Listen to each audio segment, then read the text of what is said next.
The front page of Vanguard newspaper is another story that we have been looking out for. And the story is regarding Senator Natasha's apology letter to the Senate President, Godswill Akpabio. Let's see the story. Senator Natasha mocks Akpabio with erection apology. I was literally smiling and laughing while I was taking this because what exactly is this? I mean, the relationship between Senator Natasha and Senate President has been intense since July 2024, when during the plenary session, Akpabio rebuked her and attempt to speak without official recognition.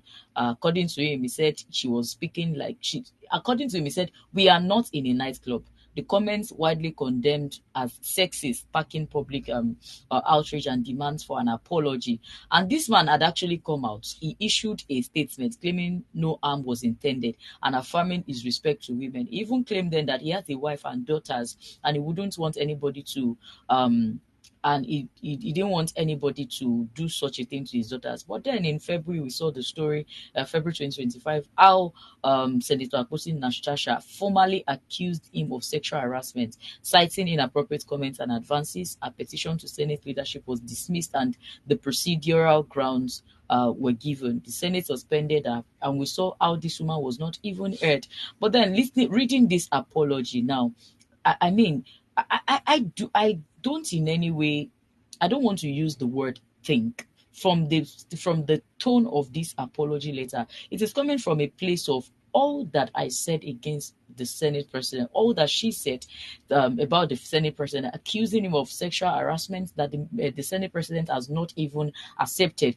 It is coming from a place of assurance. It is coming from a place of it is coming from a place of strong belief that I am holding, she is holding on to what she had said, that truly the Senate president had actually was sexually harassing her at the time. The only way this can be cleared is if the Senate president come out and refutes this claim by himself and provide evidences. I mean, silence sometimes can mean that what a person is saying is true.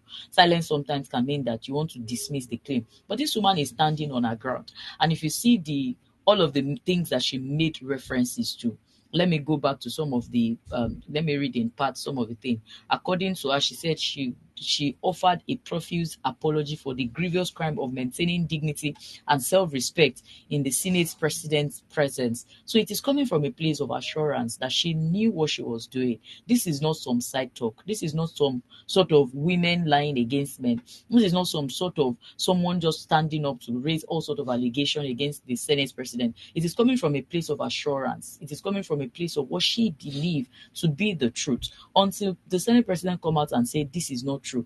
And according to her, she mockingly referenced in her writing, she said, "How remiss of me not to understand my refusal to indulge your requests."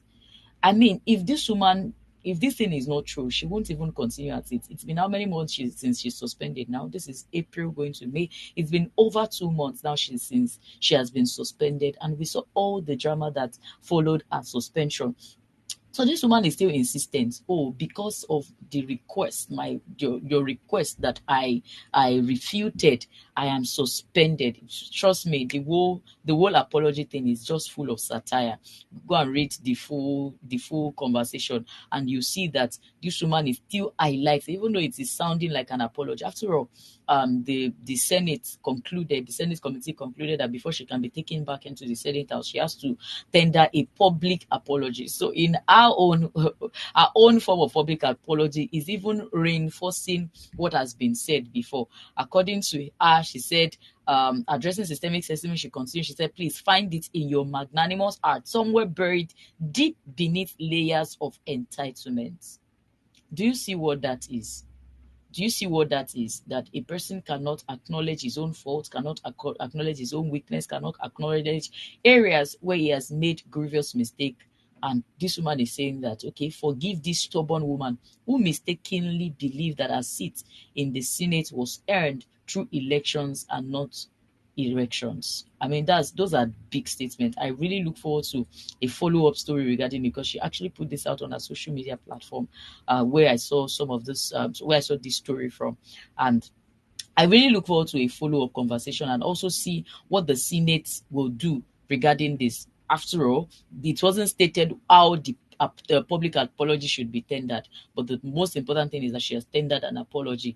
Will this apology be accepted? Will this apology be acknowledged? Will this apology follow some kind of backlash and condemnation, as we have always seen? We're going to keep our fingers crossed and see how that pans out. Maybe they are going to sue this woman again for using certain words like entitlement, for using words such as magnanimous art, for using words such as erections and not elections, and all of those things. We hope that they will not use all of these words as they will not use all of these words against us. So we are looking forward to what the reaction will be from the Senate, and also to see follow-up conversation if she's going to expatiate better on what she has said. Like I said, the apology letter is full of satire, so just take it as a satiric apology from Senator Akpoti Natasha Uduaghan.